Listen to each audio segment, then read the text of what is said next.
I'm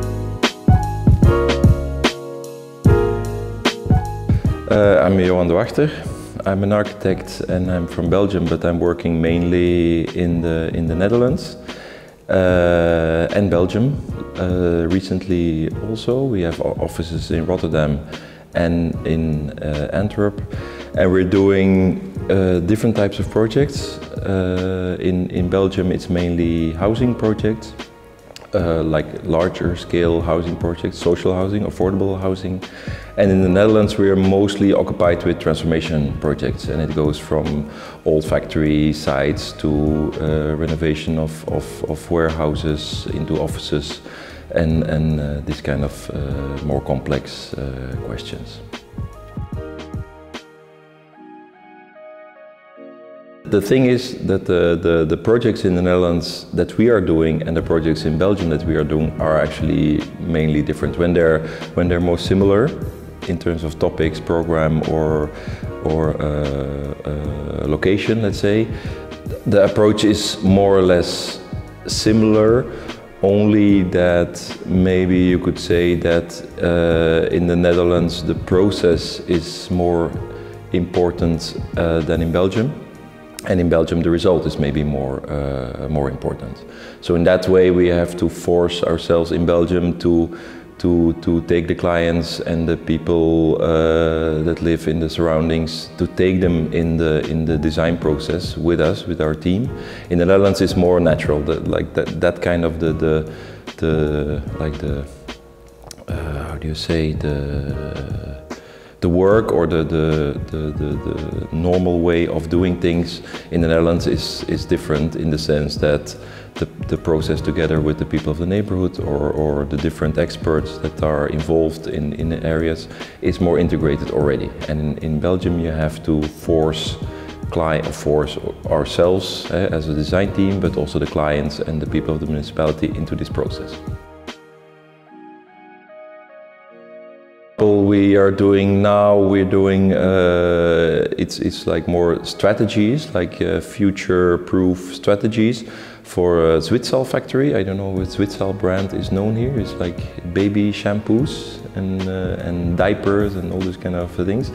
So the factory left there a long time, a lot of years ago. The city is owner, and it's about 15 or 20 buildings that are temporarily used by offices, artists, innovators, like this kind of people, but this kind of between temporary and semi-permanent. There is also a brewery which is more permanent.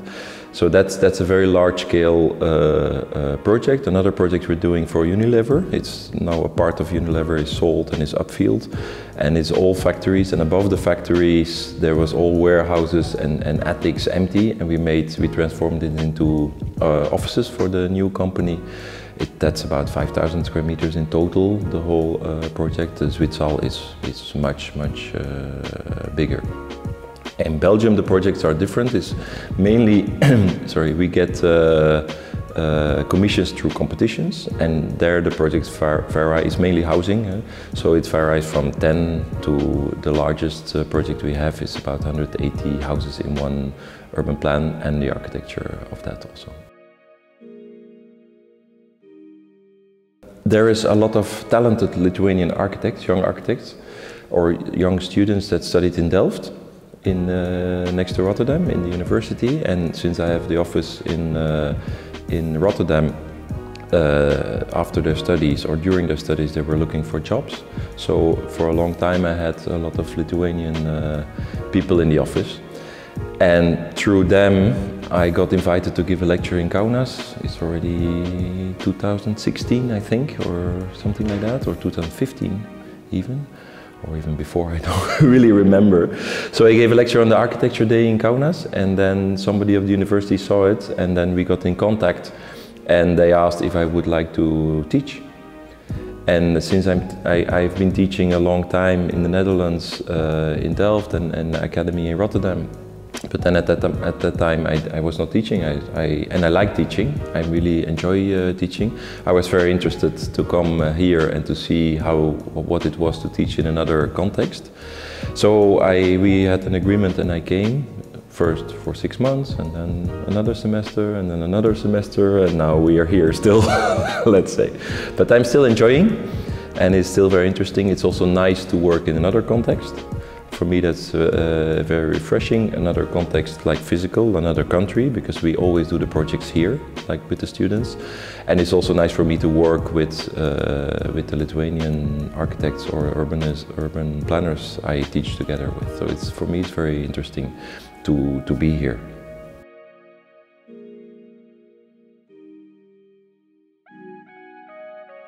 In the end, both the Soviet-era housing projects and the modern or modernist housing projects in the rest of Europe are similar. Like the ideas are similar. Just because there was a border somewhere, the scale on which it was developed maybe is different. The amount of diversity in the plans is different, but essentially the issues are relatively similar. The only thing, of course, is that the state of the buildings in the former Eastern Europe or the former Soviet Union, let's say, is different. And then you have Eastern Europe, but I was also, last year I was in Tbilisi. There you have the same type of buildings, but it's still a step further to the east, and there the state is again different from the Lithuanian state. So in that sense, the urgency of transformation in Lithuania or in former Eastern European countries, and then in between Eastern European countries, there is still a lot of difference of the state. But anyway, in Lithuania, the urgency of transformation of this former Soviet era housing neighborhoods, it's much higher than the urgency you have for transformation of modernist or modern housing quarters in the Netherlands, because most of the times they're still collective property in Western Europe. Most of the times they've been maintained and managed by housing corporations. So the state is relatively okay. There is social issues, the same kind of social issues you have here, but building-wise the quality is better. There is a lot of transformation. We recently did a transformation project of this kind of housing ensemble, let's say, but it's on another scale.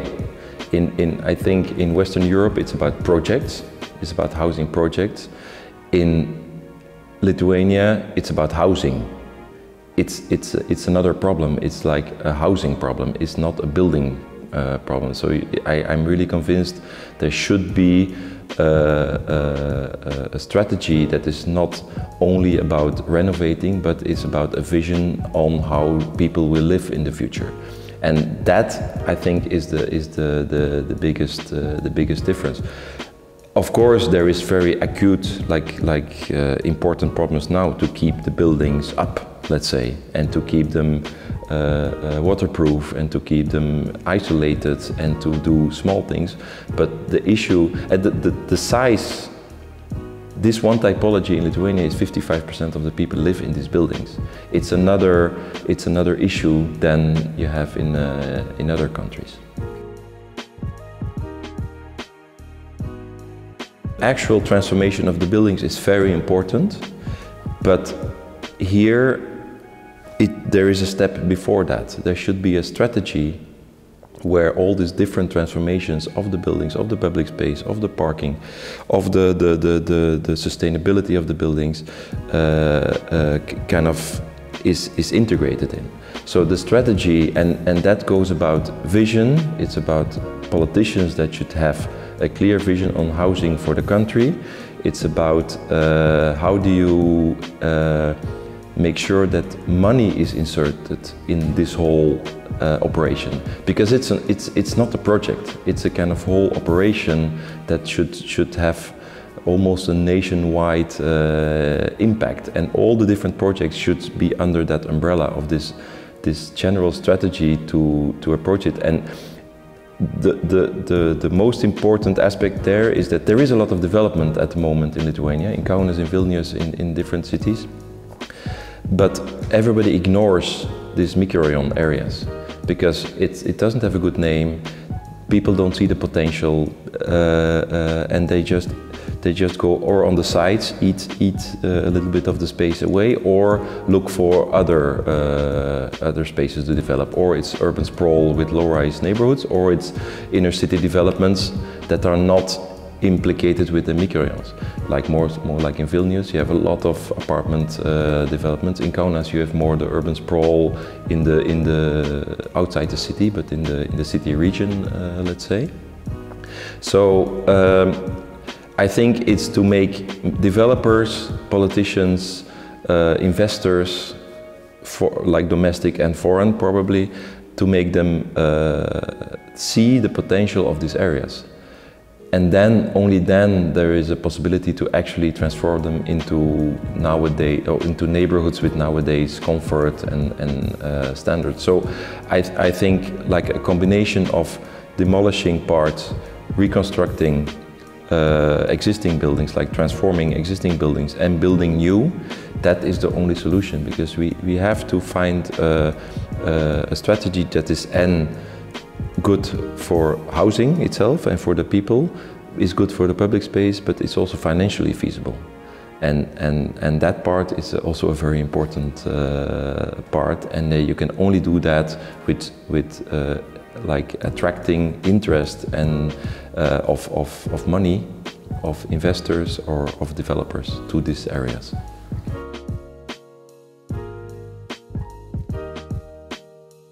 If you talk about microrayon areas, if it's just to make people that can make a difference in terms of investment and development, to make them see the potential.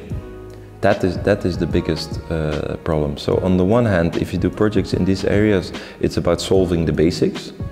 Solving the quality of a house, the quality of public space, the possibility to park your car, the public transport is around the corner, and to have the sufficient, it is mainly housing, but there is still other programs, there is services, there is shopping, but is to attract the people that can help you reach your goals, to see the potential of the areas. There's a lot of potential, there's a lot of space. I mean, the microrayon areas, there is space. There's only 12% built, average, over a generic microrayon, let's say. There's 12% built, there's 88% of open space. What do you do with that? The municipality doesn't have the means to maintain everything, so it's just grass and trees and wasteland and wrong parking, let's say. So how do you kind of valorize that potential without building everything full, but by creating a new logic and a new quality on these areas where people can earn money, but also the existing dwellers have an upgrade of their house and their living environment. That is, I think, is the thing. So it's really about attracting people and making people see the potential of these areas. In this kind of areas, in this modern or modernist neighborhoods, the biggest difference is the property. So in the Netherlands and also in Belgium, most of these buildings are collective property, and it's rent. Not all of them, but a lot of them, and it's often social rent. So at least to make a change, you have collective property. So you have one owner that can decide together with the people that live there, but in the end one owner that can decide, and if he has the financial means to change something, they can change. In Lithuania, after independence, all this property became individual. So all the people living in the microrayon apartments, they own their own house. And research shows that it's mostly not the most financially strong people that live in these houses, so there's very little financial space to invest. That's what you see also in the microrayons where there is transformation. It's minimal transformations. It's isolating facades and putting new plaster and paint it in a color, and that's where it ends. There is no strategy for the whole neighborhood. It's mostly about buildings. So the individual property is a problem, so you have to have some kind of financial product or financial incentive to make things rolling. And then, of course, all the space in between the buildings is public, or most of it is public. So you also need the municipalities and the government to be part of the whole operation. So it's a much more complex. You have the individual ownership with few financial means. You have the municipality who owns the land, who actually also don't have the means to maintain it or to change it, so it stays what it is. And developers that could have potentially financial means to invest, they are not interested in this area. So so all these problems or all these issues, they don't really match to make a kind of successful start of a project, let's say. And that's the main problem.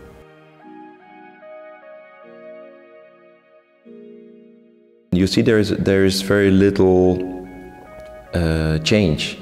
There's very little stimulus or stimulants to change things. Parts are in use, parts are not in use.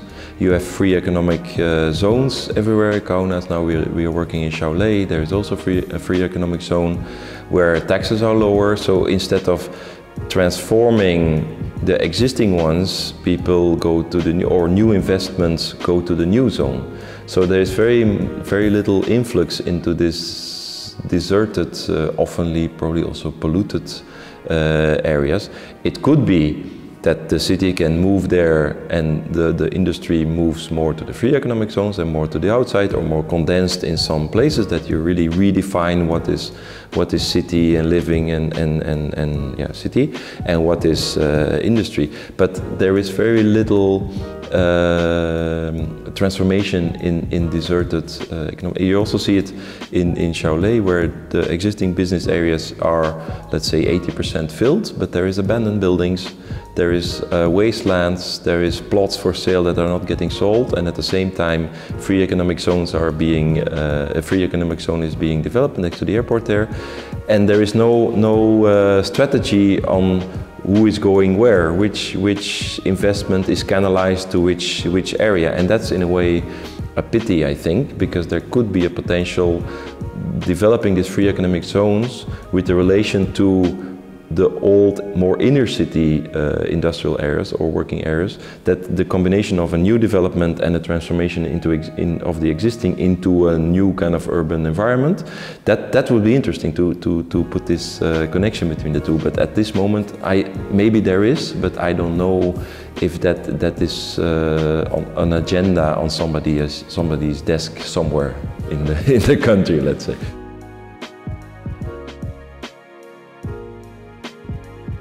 That's a very difficult question, because I don't think there is one path to follow. The only thing I can say is open your mind, go abroad, but also come back. A lot of my Lithuanian friends that were in the Netherlands, I think almost all of them came back and are quite successful working here. Probably with methods they learned there, with the background they learn here, or in the university here or in Vilnius. So it's a combination of the different experiences. But I would suggest open your mind, work hard. That's always. I mean, if you don't work hard, for sure it's not going to work. If you work hard, it's not a guarantee to success either. But see what's happening around. I think that's the most thing. Get experience in different places, and then see where you fit the best.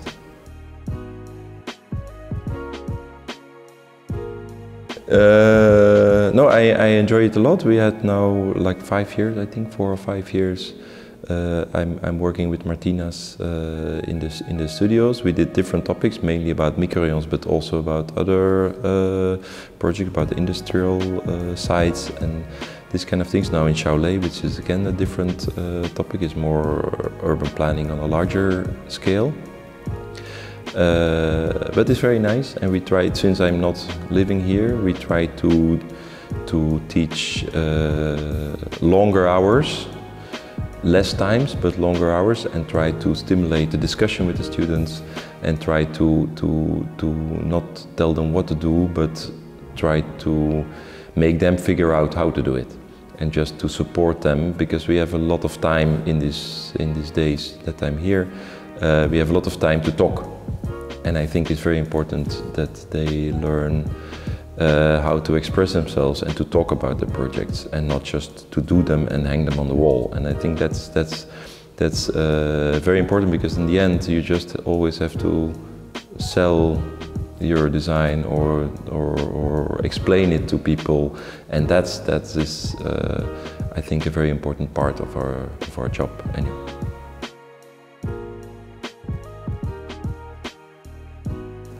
Let's say it's very important to make projects for the people, especially when you're in transformation projects. For example, microrayons, it will be a very complex issue, because since you have to deal with owners. So yeah, it's going to be a very complex issue to make these transformations possible, and the whole communication trajectory that is linked to a possible design process is extremely important, and probably has to start a long time before you actually start to design. But in the end, there is no blueprint for communication when you do a project. Everything has to be custom-made. Everything has to be thought of specifically for a certain question or for a certain condition you're going to be working in. So sometimes it's very important to have an idea and then to start from that idea together with the people. Sometimes it's not a very good idea to have an idea. You just first have to talk to people and to see what is actually necessary. Sometimes there is no program. Sometimes there is a very clear question, like we have to build this on this spot. How are we going to do that, and how can we make sure that everybody is convinced, also the people that live around, that this certain project has to land on that specific spot. So in all of these different conditions you start a project, the participation process that I think you have to design, also the process of participation is completely different. So depending on the context, depending on who is interested, depending on who the client is, depending on a lot of different things.